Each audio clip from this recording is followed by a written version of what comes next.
Maria. Thank you for joining me here on Spirituality for All. Did you see that title? Cryptocurrency. Cryptocurrency? What the heck am I talking about? Well, I'm telling you what, this station is all about awareness, being aware of your own energy and how you can become stronger and more authentic and get in touch with that intuition. And part of that is not resisting change. Change is the only thing that we know for sure is going to happen. Whether it's a positive change or a negative change, whether you're progressing or regressing, change. So, why am I talking about cryptocurrency? Because the other night in the car with my 15-year-old son, we're talking about cryptocurrency. His friends are trying to explain to me how they invest in it, what it is, and I'm driving. And I asked, what is cryptocurrency? What is this? What are you guys talking about? Because they were talking about it in a way that made me really aware that times are changing. The financial world that we live in is changing. They were talking about the whole idea of you can buy things on Amazon. You can buy a house. You can buy a car. You can pay employees in cryptocurrency. What is cryptocurrency? Well, I'm going to try and explain it to you real quick from my limited layman's knowledge and what I learned in the car with my kids the other night, okay? And I went into this more in my podcast on iTunes, Strong Body, Strong Soul, if you want to go ahead and listen over there, because I did get a bunch of great call-ins and contributions trying to clarify what it is from some great stations that are out there and financial wizards.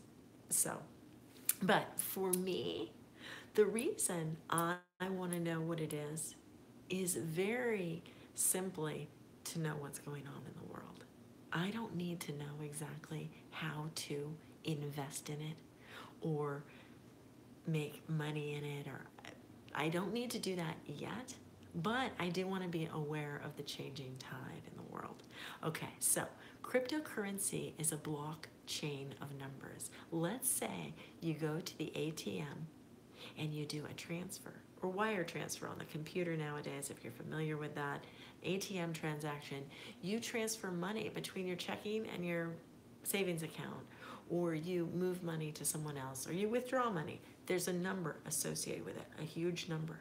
That is, in a way, a blockchain number. So I'm not going to go into the details that much because I don't understand it all either, but this guy created this blockchain system of currency. It's called cryptocurrency. It is blockchains. He created, I think, 21 million of these things.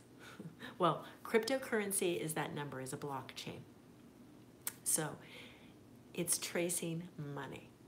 Someday we may no longer need dollars like this. You're already experiencing, I'm sure, I mean, obviously there are gift cards, there are credit cards, there is online banking. Dollars themselves, paper, may someday be a thing of the past. Just like that VHS tape player that you have.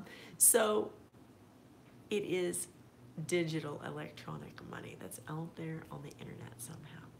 Now, Bitcoin, if you've heard the term Bitcoin, Bitcoin is where the guy created 21 million Bitcoins that are out there. It's a huge strand of blockchains. And each Bitcoin, you go on the computer and you search for Bitcoins. And the kids are explaining to me the other night how you get a Bitcoin. You can either, all on your own, go on your computer, get a program, and search for a long time. It would take you years probably to find a Bitcoin. They're very difficult to find. The way you find them is, it's called mining. Mining. Just like mining for gold in Alaska, where I was just at over the holidays. Mining on the internet through all the numbers that are in the digital world. Global, by the way. You mine for Bitcoins. You can do it on your own, or you can join a pool of people to mine. So you pay a little bit of money and you become part of the pool. Depending on how many people are in the pool, depends on how much of a cut you get of the value of the Bitcoin. Now, let me just tell you the value of one Bitcoin. Last July, they were worth like $28,000. The other night, they were worth $12,000. And at the very beginning, when they were first developed, I think it was worth 1 penny. And then everyone got all excited because one Bitcoin was worth $15. Now it jumped up to $28,000, and now it's back down to $12,000. It fluctuates. It fluctuates. And recently it dropped in value a lot because global, international financial law changed, and China and some other countries dumped a bunch of Bitcoin, I guess. They sold it, and so now there's more on the market. So you can either mine for Bitcoins, or you can purchase them from someone who already owns them. So that's how you get Bitcoins. Now, once again, I'm telling you, I don't know exactly how it all works, but I just wanted to give you like a brief explanation a little bit. Cryptocurrency is a digital currency with blockchain numbers associated with it. Now, a couple of important points. The cryptocurrency is completely anonymous. It's not traceable. Apparently, the reason they started it was because when there was computer hacking and stuff like that. So it's on the black market. You can't find out who owned it. They transfer it anonymously. Also, you don't pay taxes on it. So in years gone by, I always heard, Swiss bank accounts or offshore accounts in the Caribbean, stuff like that, where you would hide your money in a safety deposit box somewhere. With cryptocurrency, you don't need to do that. So Bitcoin is a type of cryptocurrency. There are a lot of other cryptocurrencies out there besides Bitcoin. There's one that's called Ether, and that is an altcoin. Alt stands for alternative. So I learned that from the kids the other night. Alternative coin, altcoin.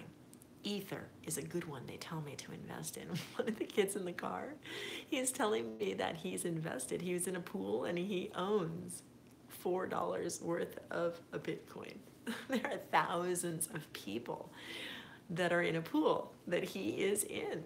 So as a kid, you can invest in it. And so people have made a lot of money in Bitcoin, in cryptocurrency, and they have lost a lot of money. And it's uncertain what the financial market is going to do with all of this. Obviously, governments don't like it so much. It's going to basically eliminate the need for banks, apparently. So they're trying to get rid of the middleman so that there aren't any fees associated with transactions. And there is a lot of theory, financial theory, very, high-end financial theory that I am not privy to. But I just wanted to give you a little bit of a explanation in my own silly way about what cryptocurrency is. And I remember years ago, I refused to go to the ATM. I didn't trust it. I wanted a human being to stamp my bank book. We don't have bank books very much anymore. People hardly have checkbooks anymore. Everybody's doing Apple Pay or a wallet on their iPhone. Go to Starbucks, you don't need money anymore. That is the direction we're headed. So I just wanted to give you a heads up. By the way, the people that are on Anchor, the podcast platform that I'm on, there are a couple of stations that are there that are really financially based. One of them is called Bitcoin News. I called the station the other day to ask the woman that is the producer of the show to listen to my podcast, how I explained it, and give me some clarification and correct me if I needed any input from her. Was great. And I told her in my call-in, I said, you and I are so different, but it's interesting to find out about these things. She called me back and she started talking about spirituality, and she started talking about how we are all linked together. She's just interested in the financial aspect of it, and I'm the energy aspect of it. But we have a lot in common, and I'm really excited to learn more from her and interact with her out here on the Anchor platform where the podcast is, and elsewhere maybe. Oh my gosh. I should call her and ask her some more questions. But seriously, I'm not interested in investing in it right now. I don't need that much information about it. I just want to be aware that changes are coming. They're in action now. So sorry about the beep.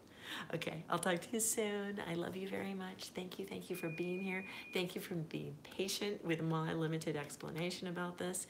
But I thought it was worth mentioning because I thought it was interesting how it's being kind of tied into spirituality and energy, and how we are all, as a global society, we all interact together.